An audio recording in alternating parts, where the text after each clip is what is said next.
never planned to work for the most feared boxer in history. My background was in hospitality management, specifically luxury estates, and after the boutique hotel chain I worked for downsized during the pandemic, I found myself scrolling through high-end staffing agency listing. The position description was intentionally vague. Estate manager for high-profile sports figure, Henderson, Nevada, strict confidentiality required. The interview process was unusually thorough. 3 rounds with the staffing agents, background checks that seemed more appropriate for government work than household management, and finally, an intimidating stack of non-disclosure agreements. Only after signing them was I informed that the position was at Mike Tyson's residence. My immediate reaction betrayed my generation. Flashes of the ear-biting prison sentence, the distinctive facial tattoo, and the bizarre post-boxing career that had transformed him into something between a cultural icon and a caution. The agency representative noted my expression. That reaction is precisely why Mr. Tyson values his privacy, she said flatly. Everyone thinks they know him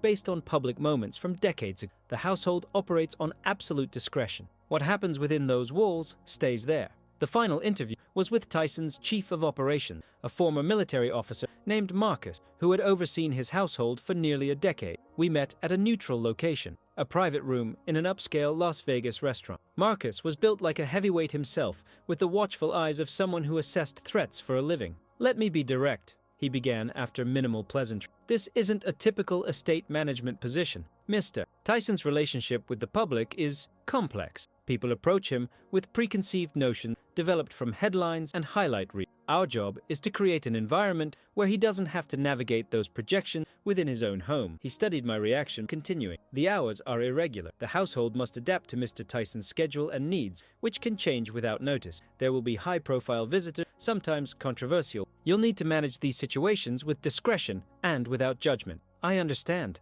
I said, projecting more confidence than I felt. "No, you don't," Marcus replied without hostility. "But if you accept the position, you will. Just know this. The Mike Tyson in public consciousness and the Mike Tyson who lives in that house are different people. Your job is to serve the latter, not the former." 2 weeks later, I drove through the gates of a surprisingly modest estate in Henderson, Nevada. Modest by celebrity standards, at least. As I parked, I noticed a man in the garden area, kneeling among what appeared to be bird coops. Even from a distance, the distinctive build was unmistakable. Mike Tyson was tending to pigeons, and I was about to become a daily presence in his closely guarded private world. Chapter 2.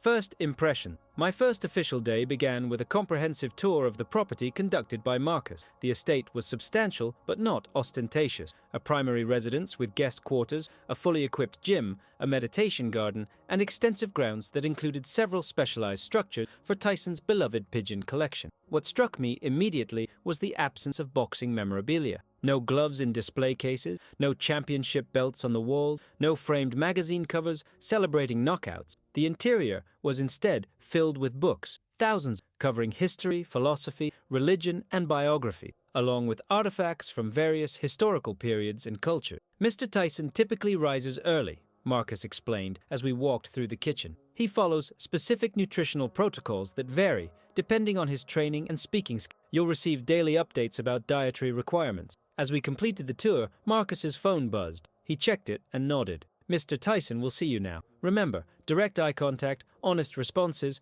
no unnecessary conversation. He values authenticity above all else." We found Tyson in what Marcus called the library, a large room with floor-to-ceiling bookshelves and comfortable reading chairs arranged near windows overlooking the garden. He was dressed simply in black sweatpants and a fitted black t-shirt, reading a worn paperback with several pages marked. Up close, Mike Tyson was both exactly what I expected and nothing like I anticipated. The physical presence was undeniable, compact, powerful, with hands that seemed designed for a singular purpose. But his energy was entirely different from his public persona. He looked up as we entered, his gaze direct but not intimidating, marking his place in the book before setting it aside. "This is Daniel, the new estate manager, Marcus." Tyson stood and extended his hand. His handshake was firm but measured, not the bone. Crushing grip one might expect from a man once known as the baddest man on the planet. "Welcome to the household." His distinctive voice higher-pitched than it seemed in. "Marcus says you come highly recommended." "Thank you for the opportunity, Mr. Tyson," I replied, maintaining eye contact as instructed. "Mike is fine," he said, studying me with an intensity that felt like he was reading something written inside of my skull. "You have questions. Everyone does. It's better to ask them directly than to wonder. Caught off guard by his directness, I hesitated before asking the one question that seemed most the books. I didn't expect so many. A slight smile crossed his face. What did you expect? Punching bags and action movies? Before I could fumble a response, he continued. I discovered reading in prison. Before that, I was functionally illiterate. Books showed me a world beyond fighting, beyond the narrow existence I'd been confined to. Now I read several hours daily. He gestured to the book he'd set aside. Machiavelli. 5th time reading it. Different insights each time. This was not the Mike Tyson of public imagination. Thoughtful, articulate, almost scholarly in his demeanor. As if sensing my recalibration, he added, people see what they're conditioned. In my case, they've been conditioned to be a savage. It's easier, fulfills a particular role, and the truth is always. Our initial meeting lasted perhaps he returned to, but it fundamentally shifted. Over the coming days, as I settled into managing the household operations, I began to observe patterns that contradicted everything I thought I knew about the man who had once been the most feared fighter on the planet. The first contradiction was his schedule. While his public appearances projected energy and intensity, Tyson's private routine was structured around tranquility and contemplation. He rose before dawn for meditation, followed by gentle movement practices and tending to his pigeons. The afternoons typically involved reading, business meetings, or recording his podcast. Only then might he engage in physical training, which itself was methodical rather than aggressive. The second contradiction was his interactions. The public Tyson was known for explosive outbursts and intimidating intensity. The private Tyson I observed spoke softly, listened attentively, and seemed to measure his words carefully before speaking. He could be demanding regarding household standards, but never raised his voice to staff. Perhaps most surprising was his relationship with visitors. The residence regularly hosted an eclectic mix of guests, former fighters, business associates, celebrities, and academics from various fields. With each, Tyson displayed an unusual quality. He became almost invisible, focusing the conversation on drawing out their knowledge or perspective rather than dominating the interaction. After one such dinner, with a historian specializing in Napoleon Bonaparte, a subject that apparently fascinated Tyson, I overheard the guest comment to his associate, "I've given that lecture at universities around the world, but I've never had someone ask such insightful questions." By the end of my second week, I had begun to suspect that the public persona of Mike Tyson, the unstoppable force of destruction, the volatile personality, the embodiment of barely contained aggression, was at best an incomplete picture, and at worst a fundamental understanding of the man who now spent his feeding pigeon his evenings in philosophy. What I couldn't yet grasp was whether this transformation represented a profound personal evolution or whether the thoughtful, introspective individual had always existed beneath the fearsome exterior the world had come to know. As I would discover in the months ahead, the truth was far more complex than either explanation. Chapter 3. The Morning Ritual. By my third week managing Tyson's household, I had adapted to the rhythm of daily operation. My responsibilities included coordinating staff, managing the property, arranging transportation, handling certain correspondence, and ensuring the household ran according to Tyson's exacting standard. What continued to surprise me was Tyson's unwavering morning routine, a series of practices that began well before sunrise and which he maintained regardless of the previous day's events or that day's obligation. This ritual provided my first meaningful glimpse into the side of himself that he kept hidden from public view. The routine began at 4:30 a.m., when the household was still dark and quiet. Unlike many executives or celebrities who immediately reached for phones or laptops, Tyson's first hour contained no technology, no communication, no engagement with the outside world. Instead, he would make his way to what staff called the contemplation, a sparsely furnished space with cushions on the floor, simple wooden benches, and walls lined with texts from various spiritual traditions. Initially, I had minimal interaction with Tyson during these early hours,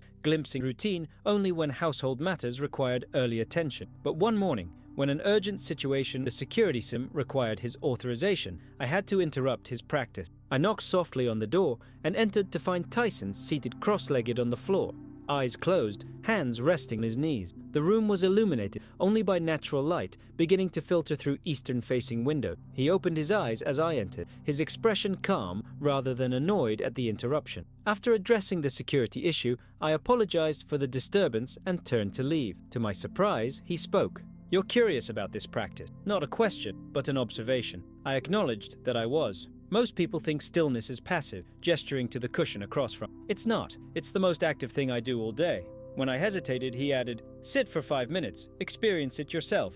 I sat awkwardly, unsure what was expected. Close your eyes. Focus on your breath. When thoughts come, and they will, don't fight them. Just notice them, then return to the breath. We sat in silence for what felt much longer than 5 minutes. My mind raced with household tasks, questions about this unusual situation, and acute self-conscious about meditating with a former heavyweight champion. When Tyson finally spoke, his observation was disconcertingly accurate. Your mind is like mine was, a storm that never stops, always planning, analyzing, remembering, worrying. That storm drove me for years, made me world champion. Also nearly destroyed me. He opened his eyes, looking not at me, but toward the garden becoming visible in the growing light. Most people think my power came from my body. That's what the highlight reels show. The knockouts, the physical domination. But the real power was always in. He tapped his temple. The problem was, I didn't know how to manage it. Over the following weeks, I learned that this morning ritual wasn't simply meditation, but a comprehensive practice that Tyson had developed over many years.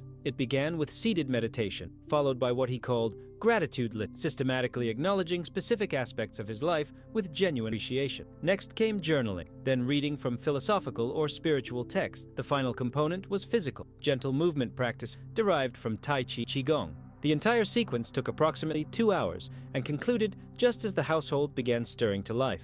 Only after completing this ritual would Tyson engage with technology, communications, or interaction beyond his immediate environment. What fascinated me was not just the ritual itself, but its non-negotiable nature in Tyson's life. When travel or obligations required adaptation, the ritual didn't disappear. It was modified to accommodate circumstances, but never abandoned. Even on days with 5 a.m. flights, Tyson would rise at 3 a.m. to preserve at least portions of the practice. One morning, after I had been with the household for about 2 months, I arrived unusually early to prepare for a major event later that day. Finding Tyson in the kitchen preparing tea following his practice, I asked what had originally prompted this ritual. Prison, he replied without hesitation. Not the first time. I was too angry then. The second step. I was placed in solitary confinement after an altercation. 23 hours a day in a cell.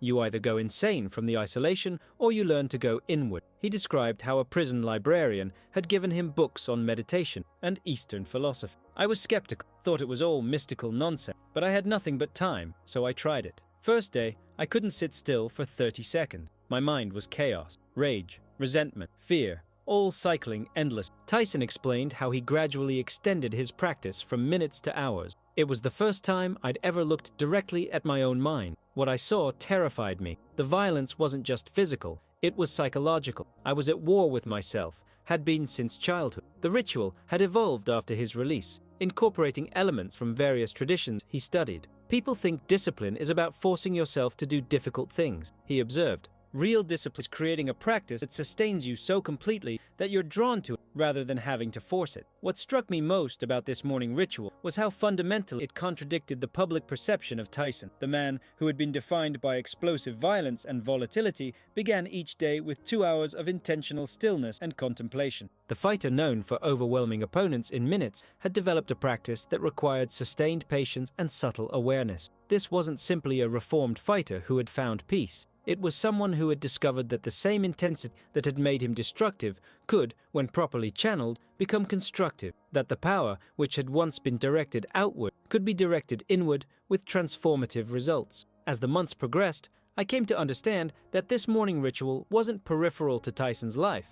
It was the foundation upon which everything else was built. The public saw only what was constructed on that foundation, never the foundation itself. Yet without it, the Mike Tyson who moved through the world today simply wouldn't exist. The man who had once been defined by his capacity for violence now began each day by cultivating. This, I was beginning to realize, was the side of himself that he protected most carefully from public view. Not out of shame or strategy, but because he understood how easily it would be misinterpreted or commodified by a world more interested in his punches than his. Chapter 4. The Pigeon. My 4th month managing Tyson's household coincided with the arrival of several new pigeons for his collection. While I had been peripherally aware of his well-documented affection for these birds, I had assumed it was simply an eccentric hobby. What I witnessed instead provided unexpected insight into a dimension of Tyson's character that remained largely hidden from public view. The delivery arrived early on a Tuesday morning. 3 specialized carrying containing birds acquired from a breeder in upstate New York. Rather than delegating their care to the staff member who typically assisted with the pigeons, Tyson cancelled his morning appointments to personally oversee their introduction to their new environment. I found him in the specialized structure that housed his collection, an immaculate, climate-controlled building containing multiple compartmentalized sections for different breeds and purposes. Tyson was seated on a simple wooden stool, the carrying cases before him unopened. "These are Birmingham rollers," he explained when he noticed me at the entrance. "Special performers. They somersault backward during flight, like gymnasts in the air." For the next hour, I observed as Tyson methodically introduced each bird to its new home. The process was surprisingly technical, involving quarantine protocols, health checks, and careful observation of the bird's behavior. But what struck me most was the transformation in Tyson himself. The focused intensity that had once terrified opponents in the ring was now directed toward these creatures with extraordinary gentleness. His massive hands, once weapons of unprecedented destruction, now moved with surgeon-like precision as he examined each bird for signs of stress or illness. His voice, which could be intimidating even in casual conversation, softened to a gentle murmur when addressing the pigeon. "People misunderstand why I love them," he said, carefully transferring a speckled gray bird to a temporary enclosure. "They think it's about control or ownership. It's the opposite. These birds choose to return to me. They can fly away anytime, go anywhere, but they come back. There's a lesson in that I'm still trying to understand." Over the following weeks, I noticed that Tyson spent time with his pigeons during specific transitions in his day. Early mornings after his meditation practice, midday breaks between business obligations, and often in the evening as daylight faded. These weren't scheduled visits, but seemed to occur intuitively, particularly during moments of stress or after intense interaction. One evening, following a particularly challenging day involving contractual disputes with a business partner, I needed Tyson's signature on time-sensitive document. Following Marcus's direction, I found him in the main pigeon structure, seated silently among the softly cooing birds. As I approached with the document, Tyson spoke without turning. "Did you know pigeons mate for life? And when one dies, the other sometimes stops eating, just gives up. Humans wrote all these poems and songs about lifelong love, but these birds actually live it." He signed the documents without looking at, his attention remaining with a particular white pigeon that had settled near his shoulder. "I got my first pigeon when I was 9. Growing up in Brownsville, one of the worst neighborhoods in Brooklyn, surrounded by violence, poverty, abandonment, that bird was the first living thing that depended on me. Not for fighting or stealing or any of the things the neighborhood demanded, just for care." This wasn't the first time I had heard Tyson reference his difficult childhood, but something in his tone suggested a deeper connection between those early experiences and his relationship with these birds. "The first time I ever fought anyone was because of pigeon," gently stroking the bird near him. "A neighborhood kid grabbed one of my birds and killed it right in front of me, just twisted its neck. I'd never hit anyone before that, never thought I could. But something snapped in this rage I didn't know I had." He was quiet before adding, "People think they understand what made me a fighter. They point to Cus D'Amato, my trainer, the discipline, the technique, the physical gift. But it started with that pigeon. Protection, turning to rage, turning to violence. A path that would define me for decades." What Tyson described next illuminated something I had been struggling to reconcile: the apparent contradiction between the destroyer who had dominated boxing and the contemplative individual I observed daily. These birds taught me everything important. As a kid, they showed me I could care for in prison, studying their behavior gave me perspective I had none. And now, they remind me that gentleness requires more strength than violence. Anyone can destroy. Creation and nurturing, that's the harder path. In the months that followed, I began to notice how Tyson's interaction with his pigeons reflected his internal state. On days when business pressures mounted or public obligations required his Mike Tyson persona, his time with the birds would increase. These weren't passive visits for simple enjoyment. They appeared to serve as a form of active recalibration, a way of reconnecting with a core aspect of himself that remained consistent regardless of external circumstances. Most revealing was an incident that occurred after a high-profile media appearance where the interviewer had persistently pushed Tyson about his most controversial past moments. He had maintained his composure throughout, but upon returning to the residence, he disappeared immediately to the pigeons. When Marcus sent me to inform him about an urgent call hours later, I found Tyson sitting on the floor of the enclosure, a young, injured pigeon, cradled carefully in his hands as he administered medication with a tiny dropper. "People always want Iron Mike," he said without looking up from the bird. "They want the destroyer, the savage, the monster. It's a character I played for so long that sometimes I forget it's not really me. These birds, they've never seen that version. They know only this version." He gestured to himself, cradling a creature. Sometimes I need to remember which one is real. This, I realized, was far more than a hobby or an eccentricity. These pigeons represented a thread of continuity through Tyson's tumultuous life, from the abandoned child in Brownsville to the heavyweight champion, to the convicted felon, to the complex man I now worked for. They had witnessed his journey not as Mike Tyson, the public figure, but simply the human who cared for them. In a life defined by radical transformation and contradictory identity, the pigeons offered something rare, a relationship untainted by expectation, judgments, or the weight of public mythology. And in their presence, I glimpsed the side of Tyson he protected most carefully from the world. Not the fighter, not the celebrity, not even the philosopher he had become, but simply the caretaker who had discovered that gentleness required greater strength than he had ever needed in the ring. Chapter 5. The Library. 5 months into managing Tyson's household, I gained access to a part of the estate that provided perhaps the most revealing window into the side of himself that he kept hidden from public view. His personal library. This wasn't the main library where he often received guests and conducted interviews. That space, while impressive, contained carefully curated collections that reflected public-facing. The personal library was different, a sanctuary accessible only to Tyson himself and a handful of staff responsible for its maintenance. The room was located in the of the resident, adjacent to his private meditations. I had been aware of its existence, but had no reason to enter until a minor water leak in an adjacent bathroom required assessment for potential damage. Marcus provided access with uncharacteristic seriousness. Mr. Tyson's private collection is significant, he explained as he unlocked the door. Handle everything with extreme care. Nothing leaves this room without his explicit permission. What I discovered inside defied every expectation. The space housed approximately 4,000 volumes organized specific categories, each revealing dimensions of Tyson's intellectual life that remained invisible to the public. Entire sections were devoted to subjects I never would have associated with the former heavyweight champion. Ancient philosophy,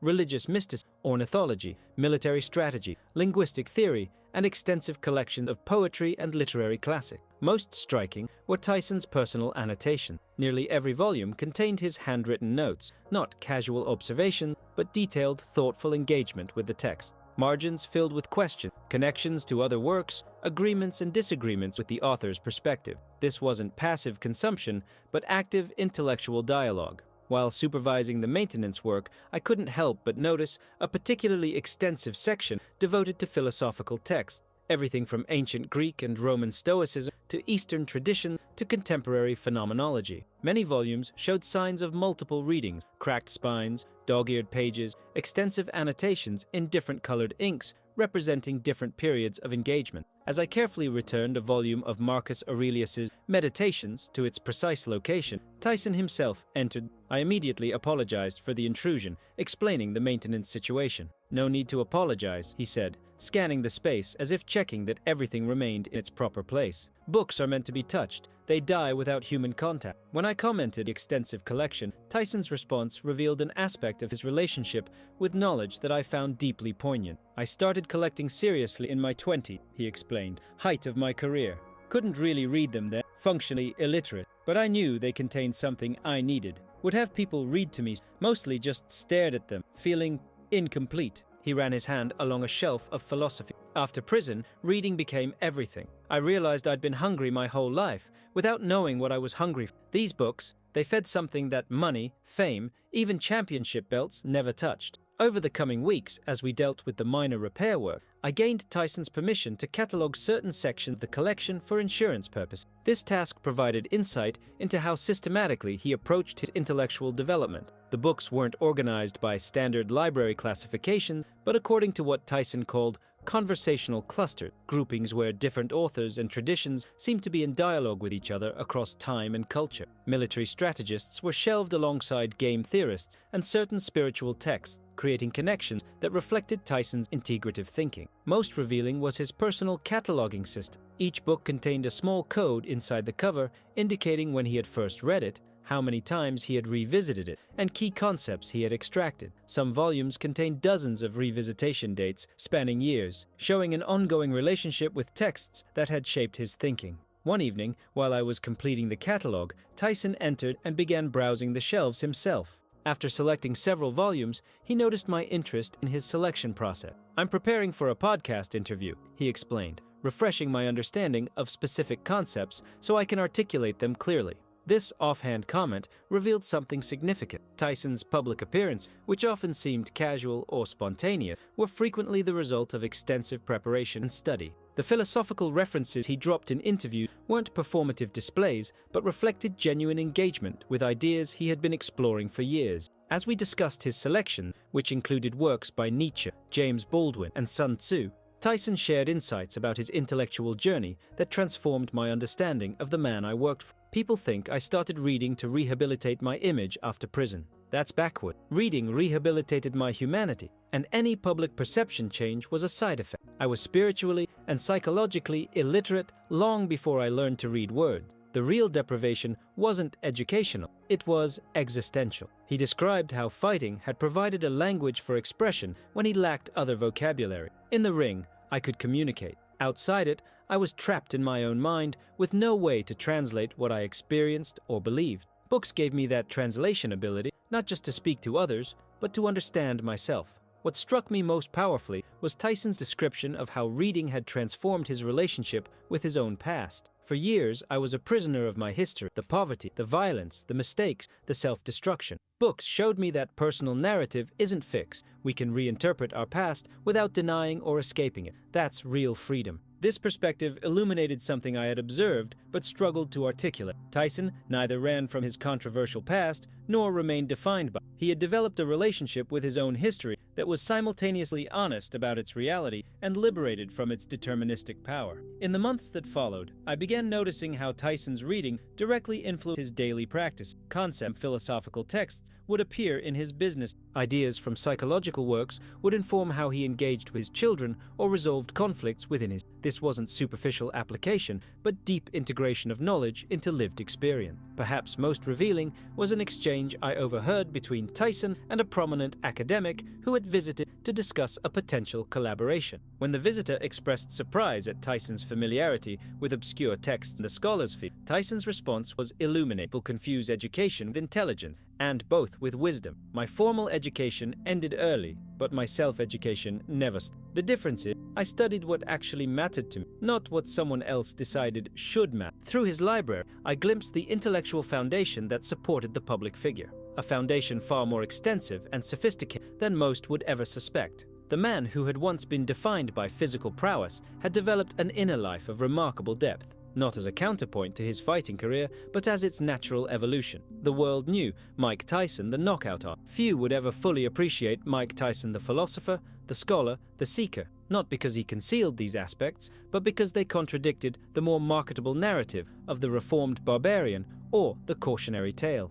The truth was both simpler and more profound. The same intensity that had once been channeled in destruction had found new expression in the pursuit of understanding. Chapter 6. The Family. 6 months into my position, I witnessed a dimension of Tyson that radically contradicted public perception, his role as a father. While his older children were adults with their own lives, his younger children with his current wife occasionally spent time at the residence. These periods revealed a side of Tyson that few outside his intimate circle would ever glimpse. The first such visit occurred during a school break when his youngest son and daughter stayed at the estate for 2 weeks. In preparation, Tyson personally directed changes to the household routine, adjusting schedule, modifying meal plans, and transforming spaces to accommodate their interests. What struck me was not just his attention to detail, but the specific nature of his priority. The study becomes a homework space, he instructed during our planning meeting. I want educational materials refreshed daily based on what they're working on, and the media room, only documentaries and educational content unless specifically approved otherwise. Screen time is limited to 1 hour daily.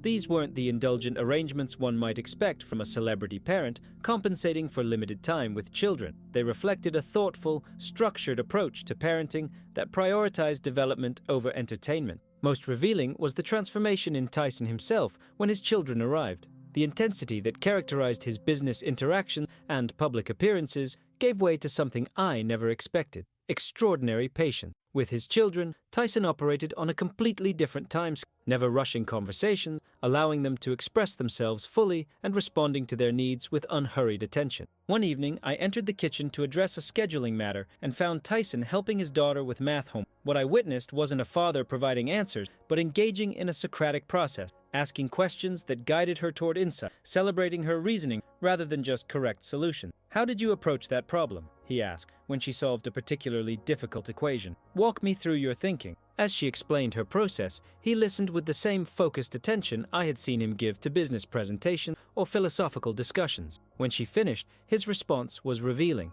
"The answer matters less than the method," he told. "Understanding how you think is more important than memorizing procedures." This educational philosophy extended beyond formal academics. I noticed that Tyson consistently engaged his children in analysis of everyday situations, discussing the strategy behind games they play, examining the persuasive techniques in advertisements, exploring the ethical dimensions of conflicts in their favorite stories. When I later mentioned the impressive mathematical abilities his daughter displayed, Tyson's response provided insight into his parenting approach. "I grew up with no models for intellectual development," he said. "Fighting became my only path because no one showed me alternatives. I'm trying to give my children what I never had.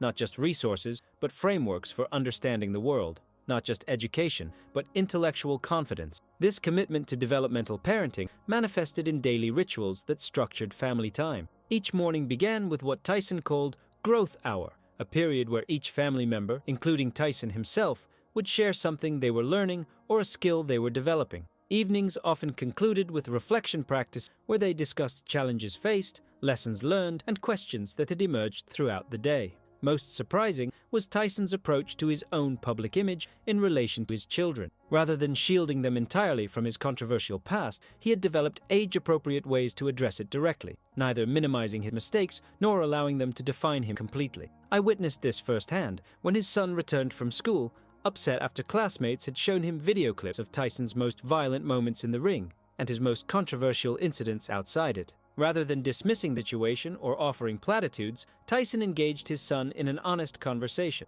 "Those moments are part of my story," he explained. "I can't change them, and I won't pretend they didn't happen, but they're moments, not my entire life. And they're actions I took, not who I am completely." He continued with surprising vulnerability. "I made choices, some from ignorance, some from pain, some from anger I couldn't control.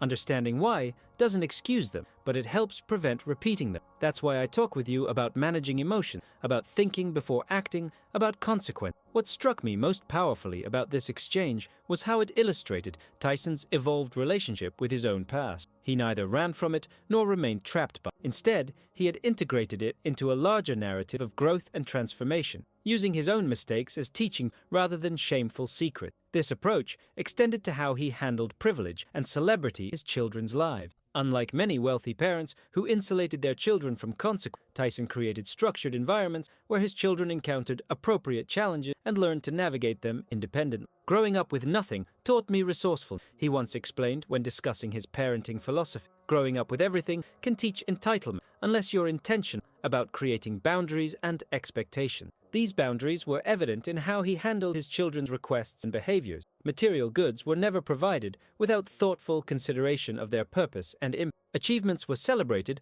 but contextualized within ongoing development rather than treated as endpoints. Mistakes were approached as opportunities for growth rather than occasions for punishment or rescue. Through these observations, I began to understand that Tyson's approach to fatherhood wasn't separate from the philosophical framework that governed his post-boxing life. It was perhaps its purest expression. The same principles of self-examination, disciplined practice, and continuous growth that characterized his personal development now shaped how he guided his children's development. The man who had once been defined by uncontrolled rage had developed into someone capable of remarkable patience and thoughtful guidance. The fighter, once known for impulsivity, now approached parenting with strategic intentionality. The individual who had grown up without model now worked meticulously to become the model his children needed. This dimension of Tyson remained largely invisible to the public, protected not out of shame or privacy concerns alone, but because its nuances would be lost in simplistic narrative typically applied to his life. The world was comfortable with the story of the fearsome fighter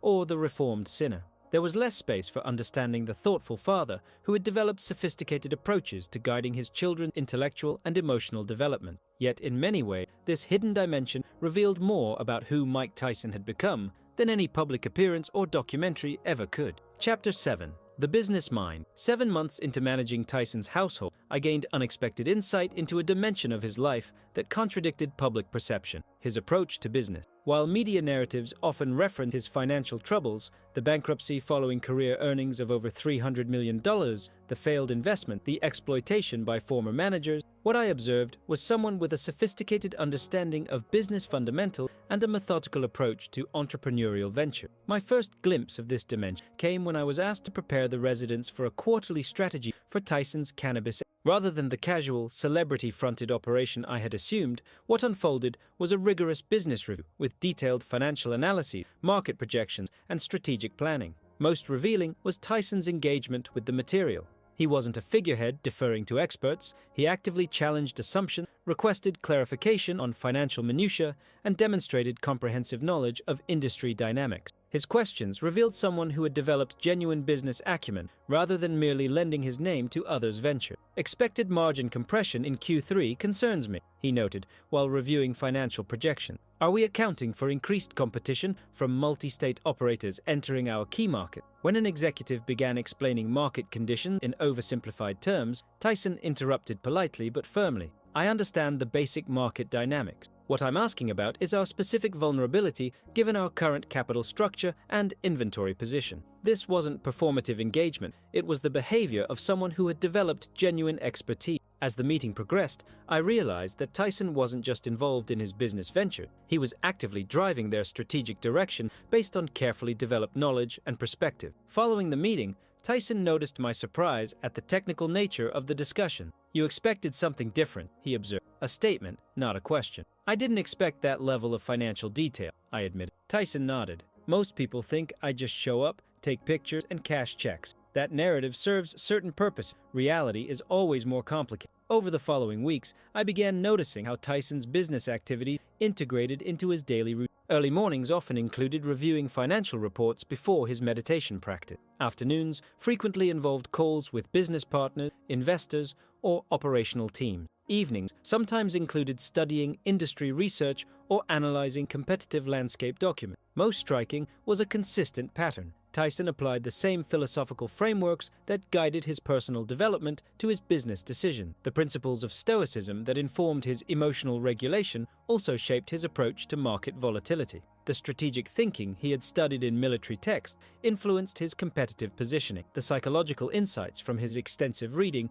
informed his understanding of behavior. This integration became explicit during a conversation I overheard between Tyson and a potential investor who had asked about his business philosophy. Fighting and business require the same fundamental skill, Tyson explained. Pattern recognition under pressure. In the ring, you identify patterns in your opponent's movement to predict what's coming next. In business, you identify patterns in markets and consumer behavior to position yourself advantageously. He continued with an insight that particularly struck me. Most people separate their different pursuits. The fighter thinks differently than the businessman thinks differently than the father. I found power in integration, applying principles across domains rather than compartmentalizing. This perspective illuminated something I had observed but hadn't fully articulated. Tyson didn't operate from multiple playbooks for different areas of life. He had developed a cohesive philosophical framework that informed everything from his meditation practice to his parenting approach to his business. Perhaps most revealing about Tyson's business was how it reflected his broader relationships past. Rather than avoiding the financial mistakes that had characterized his earlier career,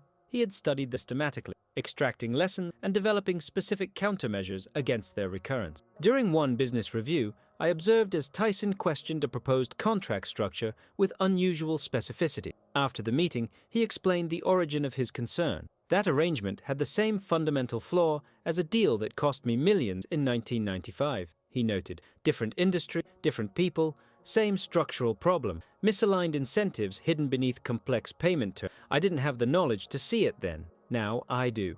This wasn't bitter reflection, but practical application of hard-earned wisdom. Tyson had transformed his financial catastrophes into educational assets, case studies he had analyzed to develop specific expertise that now protected his current venture. Most surprising was how Tyson approached his business education. While many celebrities relied exclusively on advisors, Tyson had committed to developing his own understanding, taking online business courses, working with private tutors on financial literacy, and systematically studying the industries he entered. Certificates from completed business programs sat alongside his boxing accolades in his private office, achievements he valued but rarely mentioned publicly. "People expect me to be financially illiterate," he once remarked after reviewing particularly complex projections. That expectation created the conditions for exploitation earlier in my career.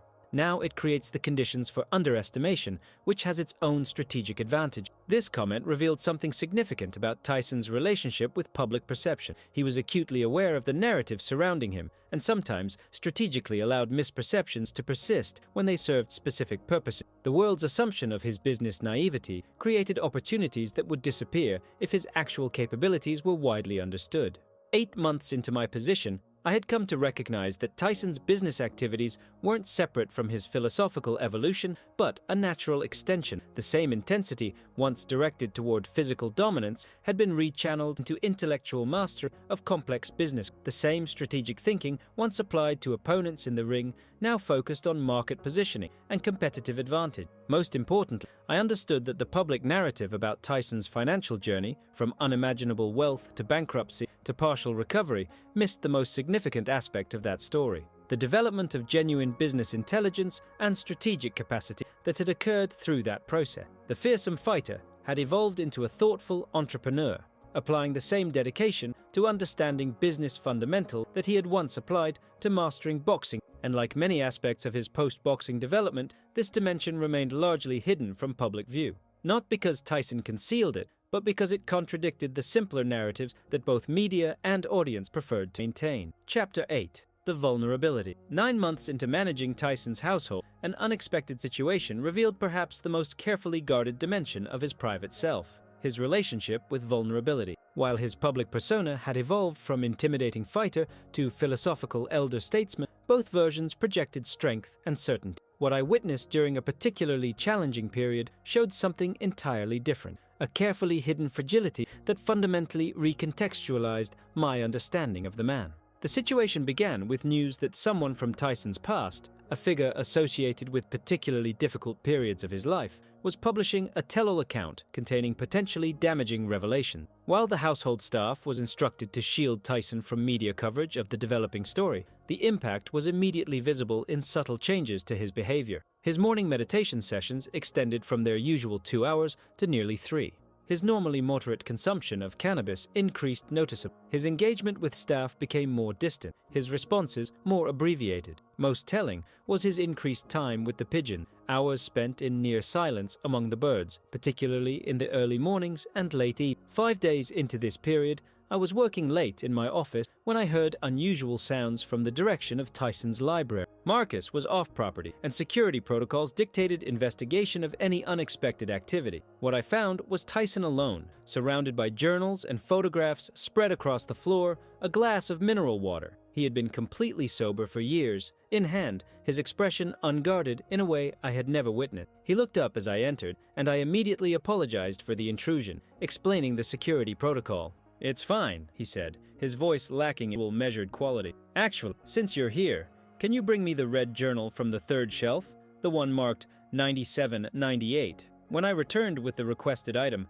Tyson had cleared a space among the materials scattered around him. To my surprise, he gestured for me to sit rather than leave. "You ever wonder why people are so fascinated with my self-destruction?" he asked, the question clearly rhetorical. "Not my championships or my technique, or even my knockout. It's the collapse they remember most vividly, the fall." Without waiting for response, he continued, "There's a hunger for watching the mighty brought low, especially when that might comes from power." What followed, 2 hours that revealed dimension of Tyson had never glimpsed, despite months in his household. He spoke about specifics of his childhood trauma with a clinical precision that suggested years of therapeutic process. He detailed the psychological impacts of sudden wealth and fame with analytical clarity. He articulated the complex dynamics of race, class, and celebrity that had shaped both his rise and his most revealing description of what he called the fracture, the psychological split that had occurred during his early boxing development. Cus D'Amato, his trainer and guardian, saw my damage, and instead of healing it, he weaponized Tyson, referencing not blame, but up. He took a traumatized child and channeled that trauma in controlled violence. Brilliant strategy for creating a fighter.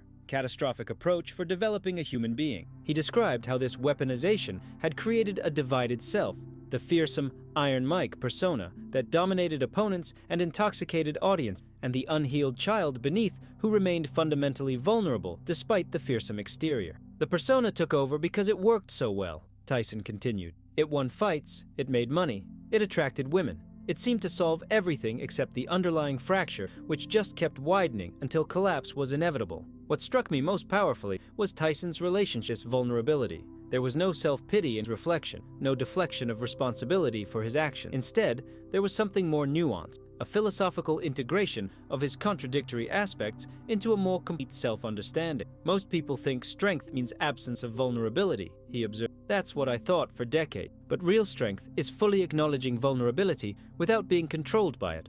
I had to learn that the hardest way possible. He gestured to the journals and photographs surrounding it, a documented journey through his darkest periods and most public failure. I review these periodically, not to torture myself, but as practice in facing reality without flinching. The greatest opponents aren't in the ring, they're in the mirror. This practice revealed something fundamental about the man I had been observing for months. The disciplined daily ritual, the philosophical study, the meditation practice. These weren't separate from his relationship with his controversial past and inherent vulnerabilities. They were sophisticated coping mechanisms developed specifically to manage them. People see the meditation, the reading, the philosophical talks and think, Tyson's evolved into something new, he said with remarkable self-awareness. The truth is both simpler and more complex. I haven't transcended my nature. I've developed systems to channel it constructively rather than destructively. The same intensity that once made me dangerous now fuels my development, but the underlying forces haven't changed. This perspective illuminated something I had sensed but couldn't articulate about Tyson's daily practice. They weren't casual habits or public-facing performances. They were survival mechanisms, sophisticated psychological infrastructure, constructed to manage internal forces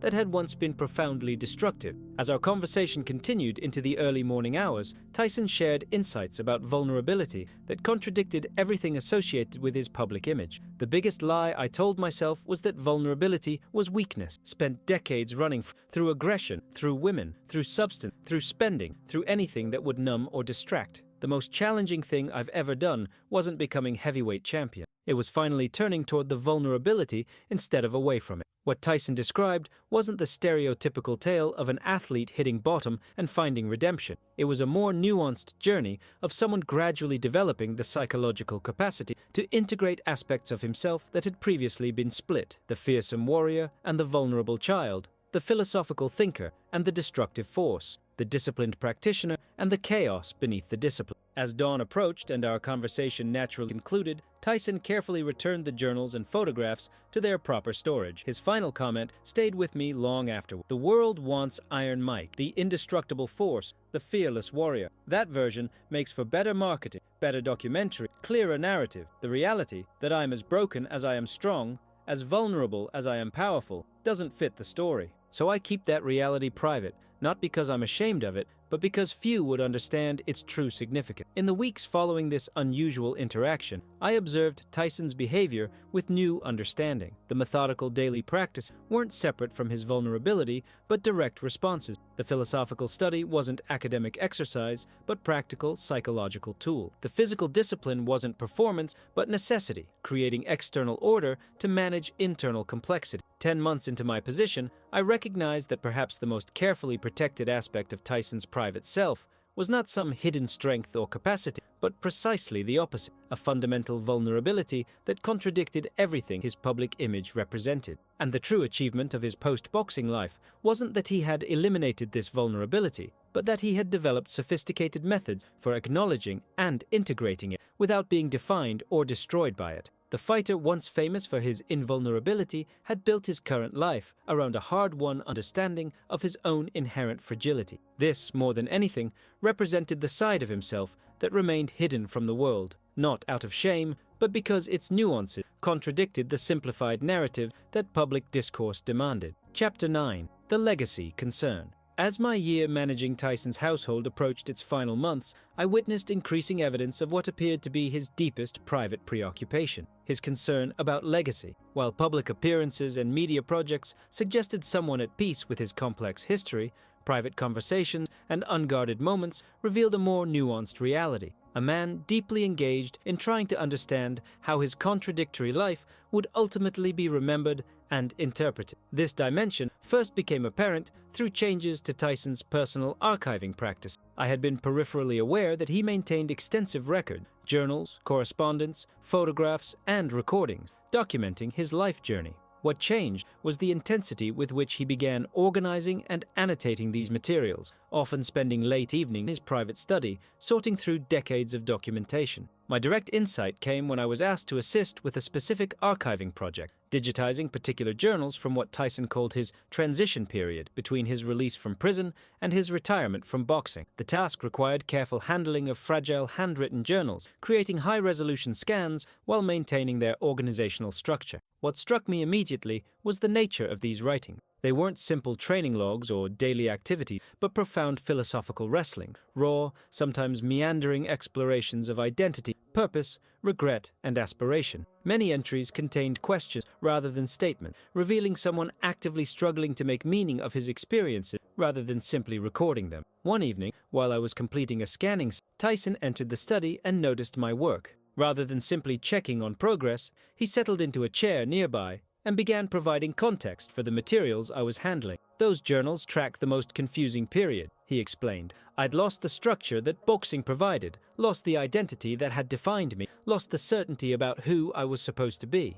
But I hadn't yet found what would replace those things. When I asked why he was archiving these particular materials now, his answer revealed the legacy concern that had been increasingly occupying his attention. People will tell my story after I'm gone, he said matter-of-factly. That's inevitable with the public. The question is whether they'll tell a simplified myth or something closer to the complex truth. These materials make simplification harder. This wasn't mere vanity or obsession with posthumous reputation. It reflected something more substantive, a philosophical concern with how his contradictory life would be interpreted and what lessons others extract from. The easy narrative is redemption. Bad man becomes good man, simple and clean, he continued. But that narrative does more harm than good because it's false. Growth isn't linear. Transformation isn't complete. The demons don't disappear.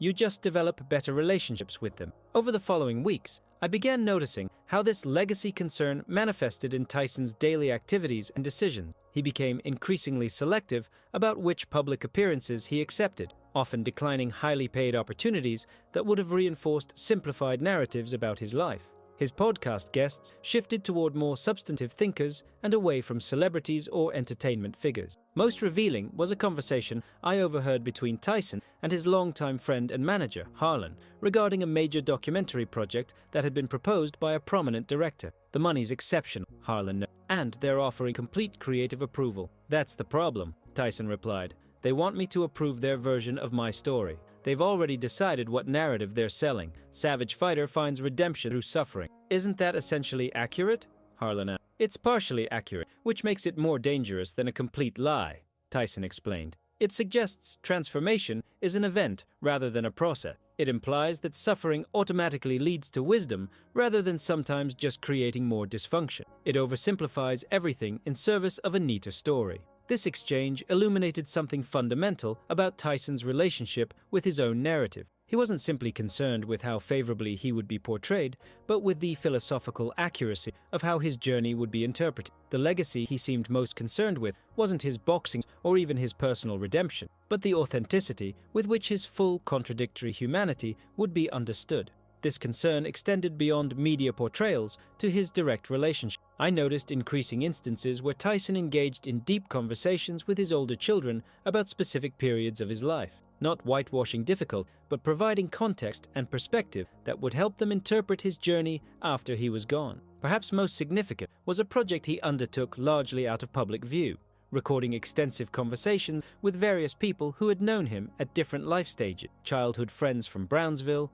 early boxing associate, fellow inmates from his prison period, business partner, family, and spiritual advisors. These weren't in for public consumption, but private recording specifically designated archival purpose. Every person knew a different version of, he explained when I inquired about these recordings. Together, they create a more complete picture than any single perspective, including my own. This methodical documentation revealed something profound about how Tyson had come to his life. He wasn't trying to control a particular narrative or ensure a flattering portrayal. Instead, he was attempting to preserve the full complexity of his contradictory existence. the greatness and the terrible mistakes, the wisdom and the foolishness, the strength and the vulnerability. Most revealing was a conversation that occurred during my 11th month managing the household. A journalist had published a particularly simplistic piece about Tyson's transformation from villain to sage, complete with before and after images suggesting complete reinvention. Rather than ignoring it, as he typically did with media coverage, Tyson seemed genuinely troubled by the framing. "The most dangerous lies are the flattering ones," he observed, setting the article aside. "This presents transformation as completion rather than ongoing process. It suggests I've arrived somewhere final rather than continuing to struggle daily." He continued with remarkable self-awareness. "The truth is both more mundane and more profound. I haven't transformed into something new. I've integrated aspects that were always present but fragmented. The thoughtful philosopher existed within the destructive fighter. The vulnerable child exists within the disciplined man. The capacity for both creation and destruction remains present. The difference is in consciousness and choice." This perspective illuminated what I had been observing throughout my time in the household. Tyson hadn't escaped or transcended his nature. He had developed sophisticated systems for channeling it differently, directing the same intensity that once made him destructive toward constructive purposes instead. As my year with the household neared its conclusion, I recognized that Tyson's legacy concern wasn't primarily about how he would be remembered, but about the accuracy with which his journey would be interpreted, and consequently what others might learn from. He seemed less interested in being admired than in having his full, contradictory humanity acknowledged and understood. In this concern lay perhaps the most profound insight into the side of himself that Tyson kept hidden from the world. Not a secret greatness or a concealed flaw, but a philosophical preoccupation with authentic understanding that transcended conventional categories of good and bad, success and failure, strength and weakness. The world demanded narrative and clear moral arcs. Tyson had come to embody and value the messy, contradictory truth. The greatest fighter of generation had evolved more difficult to categorize. A living philosophical case study in how human multitude, how transfer happens not through integration, and how requires embracing contradiction rather than resolving. Chapter 10. The Understanding. In my final week managing Tyson's household, an unexpected situation provided the perfect culmination to a year of observation, bringing into focus the essential truth about the side of himself that he kept hidden. A documentary crew had arrived to film segments for a retrospective on Tyson. These were unusual occurrences, but this particular project had been granted unprecedented access to his private spaces and daily routine. My responsibilities included coordinating logistics and ensuring minimal disruption to the household's operation. On the second day of filming, a young production accidentally entered Tyson's private study during his morning reading period, a breach of protocol that typically would have resulted in immediate removal from the property. I rushed to intervene, expecting Tyson's characteristically firm boundary. Instead, I found him engaged in conversation with the flustered assistant, who was apologizing profusely for the intrusion. Rather than dismissing her, Tyson had invited her to sit, curious about her perspective on the project. "What story do you think we're telling here?" he asked her directly. Caught off guard, she hesitated before offering what was clearly the production's narrative framework. "It's about your journey from troubled youth to champion, through your difficulties and controversy, to finding peace and wisdom in your later years." Tyson nodded. "The standard redemption. Villain becomes hero through suffering. Clean, simple, satisfying. Isn't that accurate?" she asked, echoing what many had assumed about his life trajectory. "It's partially true, which makes it more dangerous than a complete lie," he replied, echoing the concern about legacy I had observed previously. "The reality is messier. The villain had humanity from the beginning. The hero still contains darkness. The transformation isn't from one state to another, but an ongoing process of integration." What followed was a 30-minute conversation that I was privileged to witness, a rare moment where Tyson articulated with remarkable clarity the philosophical understanding that had emerged from his contradictory life experience. "People want clear distinction," he explained to the attentive assistant. "Good versus evil, strength versus weakness, success versus failure. Reality exists in the messy middle, the integration of opposite rather than the triumph of one over another." He continued, expressing what I had come to recognize as his core philosophical perspective. "My greatest mistake was believing I had to be one thing completely, the invincible warrior with no vulnerability, the perfect champion with no flaws. That split created the conditions for collapse. My most significant achievement isn't becoming something new, but integrating what was always fragmented." The assistant, clearly moved by this unexpected exchange, asked a question that penetrated to the heart of Tyson's journey. "What would you want people to truly understand about your life that they currently don't?" Tyson was quiet for a moment before answering, his response capturing everything I had observed throughout my year in his household. That strength never existed without vulnerability. That wisdom wasn't achieved despite mistakes, but precisely because of them. That transformation isn't about becoming someone else, but about becoming more fully who you already are. He paused, then continued with striking clarity. People focus on my physical power, the knockout, the intimidation, the destruction, but that was never the source of my real strength. The true power came from elsewhere, from the capacity to face reality without flinching, to endure pain without breaking, to begin again after catastrophic failure. In this spontaneous conversation with an accidental visitor, Tyson had articulated the essentials that my year of observations had gradually revealed, that his public image, both the fearsome destroyer of his fighting year and the philosophical elder of his later life, represented partials abstracted from a more complex whole. The documentary crew eventually departed, their footage destined to be edited into yet another narrative about Tyson's life, likely adhering to the familiar redemption arc, despite this momentary glimpse of something more nuanced. But that brief, unguarded exchange had perfectly crystallized what I had been privileged to witness over the preceding year. On my final day, as I completed the transition of my responsibilities to my successor, Tyson invited me to his study for a brief conversation. After discussing logistical matters, he asked an unexpected question. "What's your most significant observation from your time here?" Carefully considering my response, I shared what had become increasingly clear. That the public narratives about you, both the demonization and the redemption stories, miss something essential. They present transformation as movement from one state to another, when it's really about integration of what was always present. Tyson nodded, a slight smile suggesting appreciation for the observation. Most people prefer simple stories with clear lesson. Reality is messier. The same forces that made me destructive also enabled my survival and eventual growth. The intensity that once frightened people is the same intensity that now fuels my development. Nothing was eliminated. Everything was redirected. As our conversation concluded and I prepared to depart, Tyson offered a final thought that encapsulated everything I had learned about the side of him that remained hidden from public view. The world knows two versions, the savage fighter and the reformed philosopher. Both are real but incomplete. The truth exists in the integration of apparent opposites, the vulnerability within strength, the darkness within wisdom, the constant struggle within apparent. That integration is the work that continues out of driving away from the estate for the final time. I reflected on what I had been privileged to witness over the preceding year. The man known to the world as the most intimidating fighter of his generation had revealed something far more nuanced than either his fearsome reputation or his transformation narrative suggested. Mike Tyson's hidden side wasn't some secret virtue or concealed flaw. It was a philosophical perspective born from extraordinary circumstances. Having experienced extremes few humans ever encounter, from abandoned child to global icon, from unparalleled success to catastrophic failure, from being feared by millions to being ridiculed by them, he had developed an understanding that transcended conventional category. The force behind his legendary punches had never really been physical.